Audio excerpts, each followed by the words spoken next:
श्री गणेश दत्त गुरुभ्यो नमः। मन्नाथः श्री जगन्नाथः मद्गुरुः श्री जगद्गुरुः मदात्मा सर्वभूतात्मा तस्मै श्री गुरुवे नमः। परमपूज्य सद्गुरू श्री रामकृष्ण क्षीरसागर स्वामींना वंदन करून संघटित सत्संग मंडळांच्या या गुरुकार्यातील मोहिमेमधल्या 1928व्या भागाचे मी पठण करीत आहे। आज श्रावण शुद्ध एकादशी मंगळवार दिनांक 5 ऑगस्ट 2025।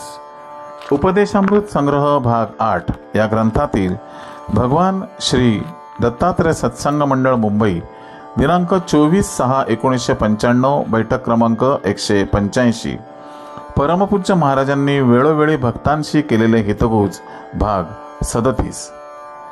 आजच्या या भागात परमपूज्य सद्गुरू आपल्या प्रासादिक वाणीतून भक्तांशी हितगुज साधताना पुढे म्हणतात, गुरुमुखातून येणाऱ्या प्रत्येक शब्दाला फार महत्त्व असते।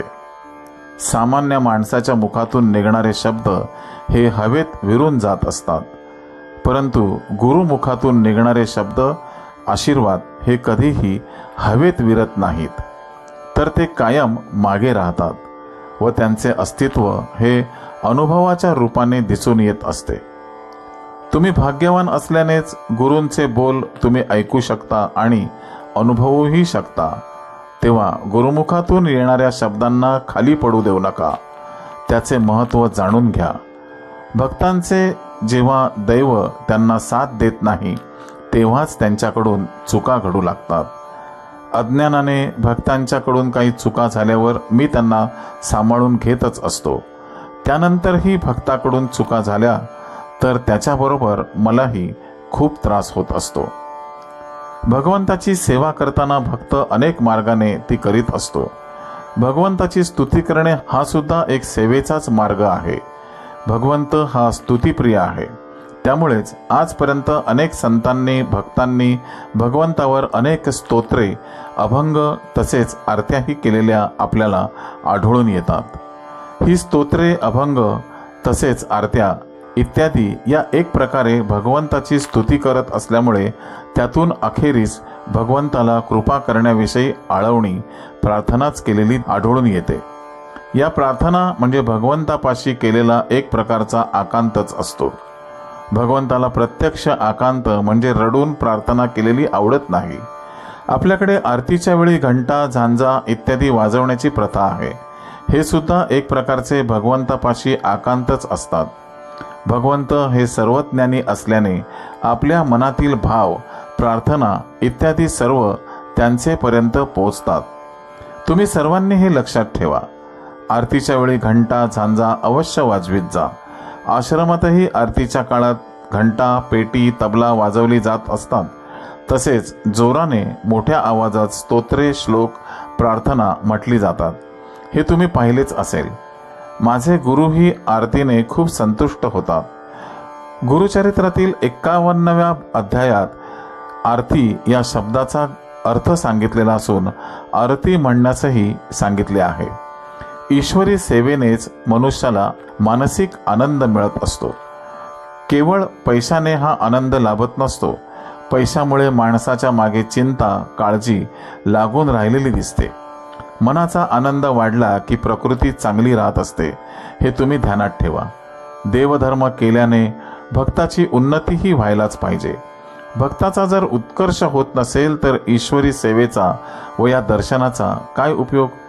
तुम्ही मन निसंशय ठेवून सेवा भावनेने त्या शक्तीची सेवा केली की तुमचे कल्याण हे व्हायलाच पाहिजे। भगवंताच्या सहवासात गेल्याने प्रत्येकाचे दैव हे सन्मार्गाला लागत असते। ज्या भक्तांचा उद्धार ईश्वरी शक्तीच्या सहवासात जाऊनही तो होत नाही किंवा तो हळूहळू होत असतो, अशा भक्तांनी स्वतःला तपासून पाहावे व आपल्यातील दोष दूर करण्याचा प्रयत्न करीत राहावे। आपल्याकडे हल्ली तरुणांना मोठ्यांना नमस्कार करण्यास लाज वाटते, परंतु आपल्याकडे आई वडिलांना व परमेश्वराला साष्टांग नमस्कार करण्याची प्रथा आहे। इतर थोरांना वाकून नमस्कार करण्याची पद्धत आहे। देवाच्या आरतीच्या अखेरीस आपल्याकडे घालीन लोटांगण वंदीन चरण श्लोक म्हणण्याची प्रथा आहे। त्यावेळी आरतीसाठी जमलेल्या सर्वांनी देवाला लोटांगण घालणे जरुरीचे असते. परंतु जागेची अडचण सर्वत्र असल्याने माणसे स्वतःभोवतीच प्रदक्षिणा मारीत असतात. प्रत्येक जीवामध्ये परमात्म्याचा अंश असतो, हेच कारण त्यामागे असावे. तुम्हा सर्व भक्तांना ठाऊक आहेच की आपल्या देवस्थानाने आपल्या सध्याच्या आश्रमाच्या मागील सुमारे 2.5 एकर क्षेत्रफळाची जमीन खरेदी केली आहे व तिची खरेदीची रक्कम तुम्ही जमवीत असलेल्या निधीतून जमा करून थोडी थोडी देऊ लागलो आहोत. तुम्ही कोणीही ती रक्कम पुरी कशी होईल याची चिंता करू नका, कारण ती रक्कम तुमच्याकडूनच मी उभी करून घेणार आहे व ती माझी जबाबदारी आहे. तुम्ही फक्त सर्वांनी आता या कार्यासाठी नेटाने प्रयत्न चालू करा, एवढेच तुम्हाला सांगणे आहे. नवीन घेण्यात येणाऱ्या भूखंडावर आपण जे नवीन देवस्थान निर्माण करणार आहोत त्याला श्री दत्त क्षेत्र असे नाव आपण ठेवले आहे. तेथे श्री दत्त मंदिर आपण फक्त निर्माण करणार होतो, परंतु श्री शृंगेरी पीठाधीश्वरांनी आपणास तेथे श्री शारदांबेचे व आद्य श्री शंकराचार्यांचे मंदिर बांधण्याची आज्ञा केली आहे. या सर्वांचे बरोबरच आपण इथे एका बाजूला मारुती व दुसऱ्या बाजूला गरुड स्थापित करायचा आहे. एकंदरीत विचार केला तर क्षेत्र निर्माण करणे काही सोपे काम नाही. बुद्धिमत्तेचा कळस असेल तर समाज तेथे आकर्षिला जाईल. माझ्या जीवनातील धर्मरक्षणाच्या कार्याचाच हा एक भाग आहे. या देहात ईश्वरी शक्तीचे अधिष्ठान असल्यानेच हे कार्य माझ्या संकल्पनेप्रमाणे पुढील 4-5 वर्षात बहुतांशी पुरे होईल असे वाटते. सर्वसाधारण माणसाचे हे काम नाही. तुमच्यासारख्यांना सध्या 4 भिंती उभ्या करायच्या असतील तर किती त्रास होतो हे ठाऊकच आहे. नवीन क्षेत्राच्या कामास सुरुवात करण्याआधी तेथील भूमी आपणास शुद्ध करून घ्यावी लागली आहे व त्यासाठी तेथे नुकतेच गणेशयाग, रुद्रयाग, सप्तशती सारखे काही इतर याग करावे लागलेत. मारुती हा 11 रुद्रांपैकी एक असल्याने त्याचेही शास्त्रात खूप महत्त्व आहे. मारुतीला सदैव भगवंताच्या दास्यत्वात राहायचे होते, म्हणून तो अखेरीस स्वर्गात न जाता प्रभू रामचंद्रांसमवेत राहिला. तुळशीदासाला म्हणूनच श्रीरामाचे दर्शन मारुतीच्या रूपातून झाले आहे. मारुती अजूनही स्वप्नात दर्शन देत असतो. त्याच्या अंगावर लांब व खूप लव होती व तो गौरवर्ण होता. त्याने श्रीरामांना व लक्ष्मणांना उंचावरून उड्डाण करून वाहून नेले होते. त्यावेळी त्यांनी अंगावर हात फिरवल्यावर महू लुसलुशीत लागावे म्हणून मारुतीला मोठी लव होती. तसेच मारुतीची उंची 6.5 फूट असावी व त्याची शेपटीही खूप लांब असावी. श्रीराम हे उंचीने 6 फूट असावेत व त्यांचा रंग काळा पांढुरका माझ्या वर्णाचा असावा. श्री दत्तात्रेय श्रीकृष्णही तसेच रंगाने होते व श्री परशुराम हे मात्र गौरवर्णीय होऊन गेले आहेत. हे सर्व तुम्हाला ठाऊक असावे म्हणून सांगत आहे. मारुतीचे वैशिष्ट्य म्हणजे मारुतीला मंत्रयुक्त पूजा नसली तरी चालते, तसेच ती कोणत्याही वर्गाने केली तरी चालते.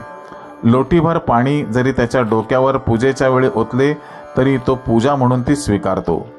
आपल्या नगरमधील तपोवन क्षेत्रामध्ये आपण दक्षिणाभिमुख मारुतीची स्थापना केली आहे. दक्षिणाभिमुख मारुतीलाच विजय मारुती असे म्हणतात. भारताच्या दक्षिणेला लंका देश आहे. सीतामाईला सोडवण्यासाठी त्याने दक्षिणेला लंकेकडे प्रयाण केले होते व तेथे विजय मिळून आला होता. तेव्हापासून त्याला विजय मारुती असे नाव पडले आहे. मारुतीप्रमाणेच भगवान शंकर हे दक्षिणाभिमुख बसलेले आढळून येतात. भगवान शंकराचे निवासाचे मूळ ठिकाण हे उत्तरेला कैलास पर्वतावर हिमालयात असल्याने ते सदैव आपल्या भारताकडे दक्षिण दिशेला मुख करून बसलेले दिसतात, कारण भारतभूमीची व भारतीय जनतेची त्यांना सदैव काळजी असते. श्री गुरुदेव दत्त. गुरुबंधू आणि भगिनींनो, आजचे हे पठण परमपूज्य सद्गुरूंच्या चरणी सादर अर्पण. या हितगुजाच्या पुढील भागासाठी पुन्हा भेटूया उद्या सकाळी 6 वाजता. श्री गुरुदेव दत्त.